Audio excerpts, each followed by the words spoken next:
Le petit chaperon rouge par Charles Perrault. Il était une fois une petite fille de village, la plus jolie qu'on eût pu voir. Sa mère en était folle et sa mère grand plus folle encore. Cette bonne femme lui fit faire un petit chaperon rouge qui lui seyait si bien que partout on l'appelait le petit chaperon rouge. Un jour, sa mère, ayant cuit et fait des galettes, lui dit « Va voir comme se porte ta mère grand, car on m'a dit qu'elle était malade. Porte-lui une galette et ce petit pot de beurre. » Le petit chaperon rouge partit aussitôt pour aller chez sa mère grand, qui demeurait dans un autre village. En passant dans un bois, elle rencontra compère le loup, qui eut bien envie de la manger, mais il n'osa à cause de quelques bûcherons qui étaient dans la forêt. Il lui demanda où elle allait. La pauvre enfant, qui ne savait pas qu'il est dangereux de s'arrêter à écouter un loup, lui dit « Je vais voir ma mère grand et lui porter une galette avec un petit pot de beurre que ma mère lui envoie. » « Demeure-t-elle bien loin ?» lui dit le loup. « Oh oui, dit le petit chaperon rouge, c'est par-delà le moulin que vous voyez tout là-bas, à la première maison du village. » « Eh bien, dit le loup, je veux l'aller voir aussi. Je m'y en vais par ce chemin-ci, et toi par ce chemin-là, et nous verrons qui plus tôt y sera. » Le loup se mit à courir de toute sa force par le chemin qui était le plus court, et la petite fille s'en alla par le chemin le plus long, s'amusant à cueillir des noisettes, à courir après les papillons et à faire des bouquets de petites fleurs qu'elle rencontrait. Le loup ne fut pas longtemps arrivé à la porte de la mère grand. Il heurte. Toc, toc, toc. Qui est là ?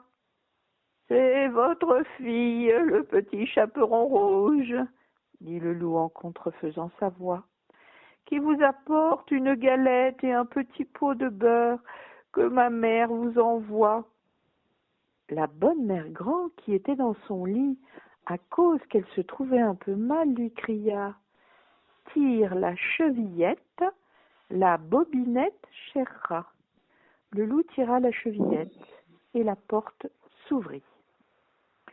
Il se jeta sur la bonne femme et la dévora en moins de rien, car il y avait plus de 3 jours qu'il n'avait mangé.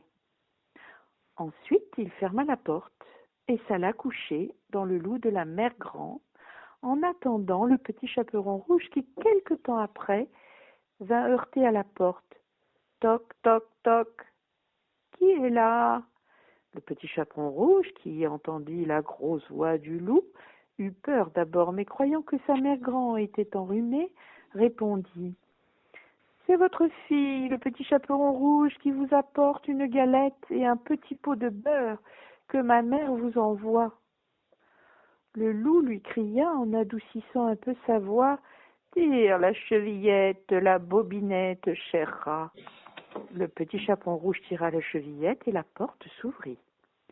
Le loup, la voyant entrer, lui dit en se cachant dans le lit sous la couverture « Mets la galette et le petit pot de beurre sur la huche et viens te coucher avec moi. » Le petit chaperon rouge se déshabille et va se mettre dans le lit, où elle fut bien étonnée de voir comment sa mère grand était faite en son déshabillé. Elle lui dit « Ma mère grand, que vous avez de grands bras. »« C'est pour mieux t'embrasser, ma fille. »« Ma mère grand, que vous avez de grandes jambes. »« C'est pour mieux courir, mon enfant. »« Ma mère grand, que vous avez de grandes oreilles. »« C'est pour mieux écouter, mon enfant. »« Ma mère grand, que vous avez de grands yeux. » C'est pour mieux voir, mon enfant. Ma mère grand, que vous avez de grandes dents. Pour mieux te manger. Et en disant ces mots, ce méchant loup se jeta sur le petit chaperon rouge et la mangea.